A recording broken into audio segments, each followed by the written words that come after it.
You can't touch me, you're not man enough. I eat your asshole alive, you bitch. Fuck you, you hoe. Gil Clancy was boxing's most respected tactician, a brilliant trainer whose scientific approach and television commentary made him the sport's leading voice for over 4 decades.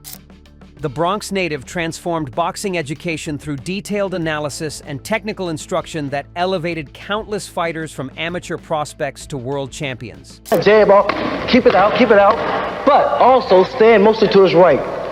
Here, that's right, man, because then... Clancy earned universal respect through his knowledge, integrity, and dedication to boxing's fundamental principles. His training methods emphasized discipline, preparation, and respect for the sport's traditions that separated legitimate competition from street fighting and entertainment spectacles. But beneath that scholarly exterior burned intense frustration with certain fighters who rejected his guidance, questioned his methods, or represented everything wrong with modern boxing's declining standards and commercial corruption of athletic competition. By Tyson, but a glancing blow back comes. He's disorganizing Tyson. He's keeping him. Some boxers dismissed Clancy's technical expertise as outdated theory that couldn't compete with natural talent and street instincts developed through real-world experience rather than gymnasium instruction and strategic planning sessions.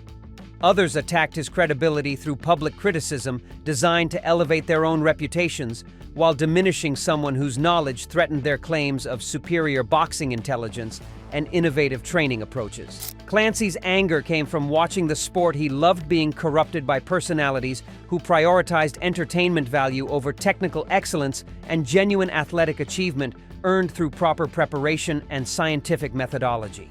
We're examining 6 fighters who earned Gil Clancy's permanent contempt by rejecting boxing's fundamental values and attacking the intellectual foundation that made championship competition possible, rather than accepting their role as students of boxing's timeless principles.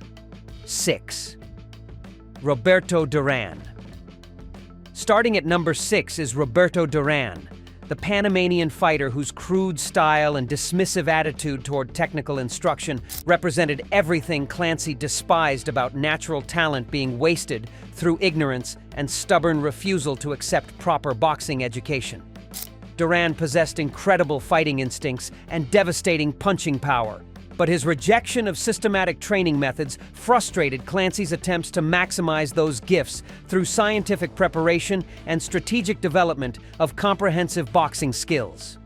The conflict began when Duran openly mocked boxing theory and suggested that street fighting experience provided superior education compared to gymnasium instruction from trainers who had never faced genuine danger in real combat situations. Clancy viewed Duran's attitude as typical of fighters who confused raw aggression with boxing skill, while refusing to acknowledge that technique and strategy could enhance natural ability rather than restricting fighting effectiveness through artificial limitations. Their encounters at boxing events became tense exchanges as Duran continued dismissing educational approaches that had produced generations of champions while claiming that instinct and courage were sufficient for sustained success. Clancy never forgave Duran for representing boxing's anti-intellectual attitude that discouraged young fighters from seeking proper instruction and embracing the scientific methods that separated amateur competition from professional excellence and championship achievement. 5. Hector Kamacho. At number 5 is Hector Kamacho, the Puerto Rican speedster whose flashy personality and showboating style infuriated Clancy's sense of boxing tradition and proper conduct that distinguished legitimate athletic competition from entertainment spectacle and promotional gimmicks. Kamacho represented the commercialization of boxing that prioritized personality over performance while reducing championship competition to theatrical events designed for television ratings rather than authentic sporting achievement and technical excellence. The generational conflict intensified when Camacho started making public statements about boxing being entertainment rather than sport, suggesting that fan appeal and promotional value were more important than technical skill and competitive integrity. Clancy resented how easily Kamacho received media attention and promotional opportunities, despite obvious technical deficiencies that should. Camacho's success, despite poor training habits and unprofessional behavior, sent wrong messages to young fighters who might conclude that talent alone was sufficient for championship success without commitment to proper boxing education. Clancy viewed Kamacho as a symbol of boxing's declining standards that threatened to transform legitimate competition into manufactured drama designed for mass consumption rather than pure athletic excellence. Fourth, Edwin Rosario. Number 4 brings us Edwin Rosario, the Puerto Rican puncher whose drug problems and training camp disruptions created constant headaches for boxing's establishment while embarrassing the sport through personal scandals that reflected poorly on professional boxing's reputation. Rosario possessed natural punching power and boxing ability that could have made him one of the lightweight division's greatest champions, but his substance abuse issues prevented consistent performance and professional reliability. Clancy watched talented fighters like Rosario waste their careers through poor lifestyle choices that not only destroyed individual potential, but also damaged boxing's public image during periods when the sport needed positive role models. The personal frustration came from Clancy's understanding that proper guidance and training structure could have prevented many of these problems if fighters were willing to accept discipline and educational support from experienced professionals. Media coverage of Rosario's legal troubles and rehabilitation attempts created negative publicity that affected boxing's mainstream acceptance and commercial viability during crucial developmental periods for television programming and promotional growth. Clancy resented having to defend boxing against critics who pointed to fighters like Rosario as evidence that the sport attracted and corrupted young men rather than providing positive developmental opportunities and character-building experiences. The broader issue represented boxing's inability to control personalities, whose self-destructive behavior reflected poorly on everyone associated with professional competition and training development programs designed to help disadvantaged athletes. 3. Aaron Pryor.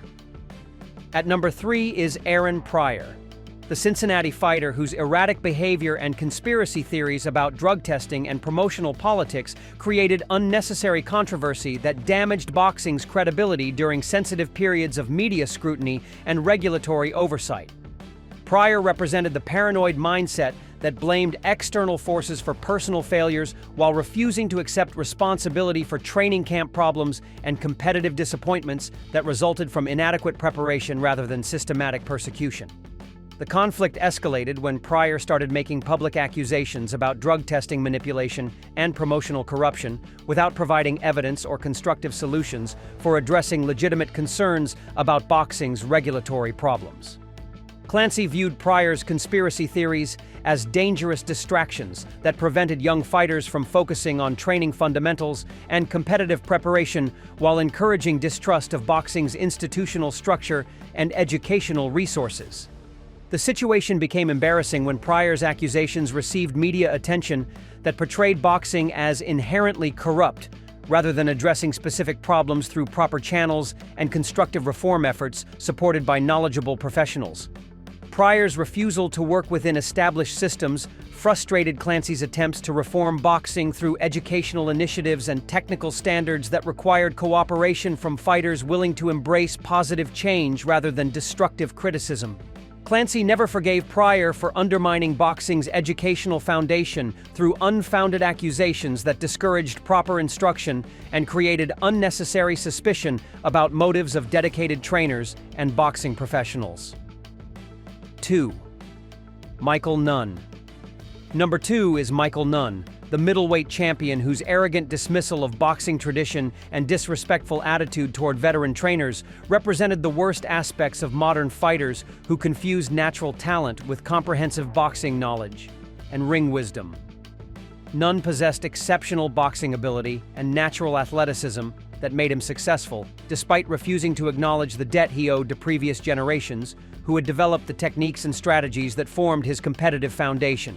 The generational conflict intensified when Nunn started making public statements suggesting Clancy resented Nunn's dismissive attitude toward boxing history and the accumulated wisdom that had been passed down through generations of dedicated trainers who had sacrificed everything to advance boxing's technical development and competitive standards.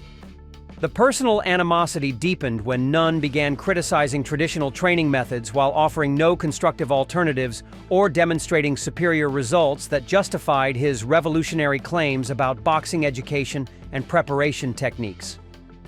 Nunn's drug conviction vindicated Clancy's assessment that fighters without proper character development and respect for boxing's values would eventually destroy their careers through poor judgment and criminal behavior that reflected inadequate moral foundation.